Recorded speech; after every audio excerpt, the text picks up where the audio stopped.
This show is called Amazons Among Us. I had the idea of recasting the Four Horsemen of the Apocalypse as Amazon warriors, kind of thinking about, they were sort of these allegorical figures representing, death, famine, war, and disease, and I felt like, I was even thinking of this before this year, but especially during this year of COVID and election and all the racial tensions and environmental issues, that I felt like we needed these heroines this year. And so I made them. I carved pretty much from log. My sculptures, you can watch, there's a time lapse on the wall back here of one of the sculptures, literally going from a log to a sculpture. So you can see the process. Also in this show, I have invited Trina and Kledia, Spiro, and also Melchor Hall has written responsive poems to 4 of my sculptures. So this is a really group effort, and it's important to me to create a community around my work. And so I'm going to invite Trina Baker. How about your work, or about collaborating? So I want to talk, I guess, a little bit. I'm an animator. And so these are my drawings and animation of Donna's alpha female. And the animation comes up after the time lapse. So, but with the drawings, what I do when I animate is I will perform the animation, or perform the action first in order to get the idea of where the weight is, and then I draw my video of me.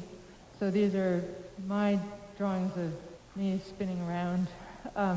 The animations, when Donna said that it's Amazons Among Us, the first Amazon I thought of was Wonder Woman, who, when I was a kid, was really inspiring to me. I thought, this is exactly, I want to grow up and I want to be that person that's going to be strong and strong-willed and go do things and do the right thing and do better for this world. And it was between the Amazons and my other big role models were Charlie's Angels. So this was an excellent opportunity for me. So thank you so much.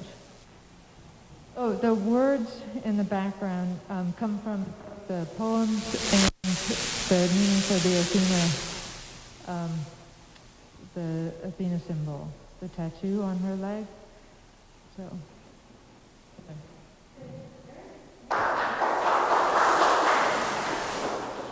Thank you. Peter, do you want to talk about your work a little bit? Okay, great. Part of me wants to sit on my sculpture, so I think I will.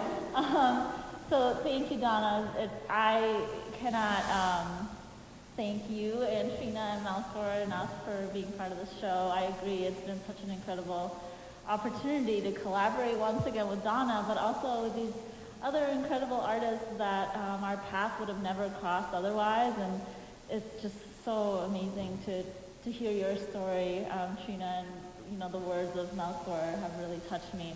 When Donna first approached me about this work, she mentioned Amazons, and I immediately knew exactly what I was going to base this work on. I didn't even have to think about saying yes to the show, because Xena, the warrior princess, actually had a big impact on my life. I just used to watch it as a kid all the time, and I think just subconsciously it made me want to,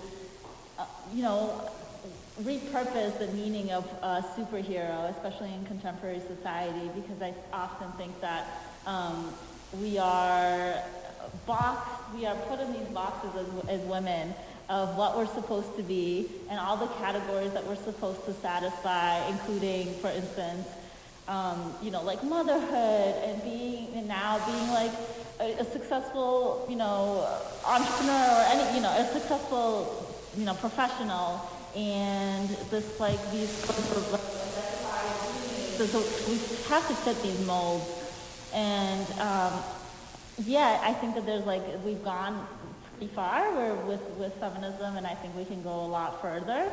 And that's what this work is really about, is this wearable sculpture is called "Can Women Really Be Superheroes?" And it's sort of like an ode to the past superheroes of how we understand them and Amazon in actual historical reality and today's world. And I think that often these expectations of ourselves, we put that weight on ourselves. So being able to liberate ourselves a lot of unpeeling of who we are, and that's what this video is called. No More Nice Guy. And there's actually original music composed by Oli. She's out in California, so there's headphones in this box, and you can listen to the audio, which is what the video is composed to. And in addition, there's video inside this metal crate that's supposed to be kind of like a well, and they're a 2-channel video, so they are timed together. And so hopefully we'll get to the part where I'm finally letting go of the chains, and they're dropping in the water, and you'll see my reflection from underneath actually dropping this weight.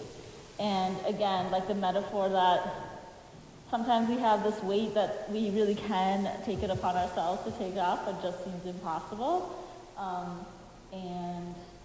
But it's not, and I think that, again, there's work to be done, but I think that we've come a long way. And even with, for instance, women and equal pay, those things I think are still an important part of the discussion. And actually, Oli, the lyrics to the song, she mentions somewhere, regarding all of these issues with women. So if you have a chance, please listen to the lyrics, because they're a really important part of this piece. And this is really meant for you to spend time with it. You can put your hands on it just so you know in the future it's not like a box that you can't. It's meant to house this video. This piece is sort of like I call it one of my paintbrushes. I used to oil painting was my first language, if you will. And it comes a lot into my work, and it's going to be a part of both my performances for this show. One is called I Should Have Stuck to Ballet. It's this Friday at 8 p.m. with Janelle Gilchrist and her dance troupe, which is ballet dancers. So you'll have to see, basically, it will be dancing to this song, but also me trying to Olympic lift the ballet dancers. And then She's a Beast will be June 4th at 8 p.m. So yeah, but this particular one coming up, I think is going to be a really important one that kind of ties everything together for all of our work, including the poetry of Melchor. Yeah, and I hope you guys can kind of immerse yourself in this, because the sound is, maybe we can turn it up. We have it on speakers as well. And that's it. Yeah, thank you, Donna, again, for having me part of the show. It's amazing show. Thank you, Kledia, and thank you, Trina. I think we'll just stop there, since we'll allow people to ask us questions, talk to each other, and just thank you so much for coming tonight to get a preview of what's at Boston Sculptors right now. Thanks.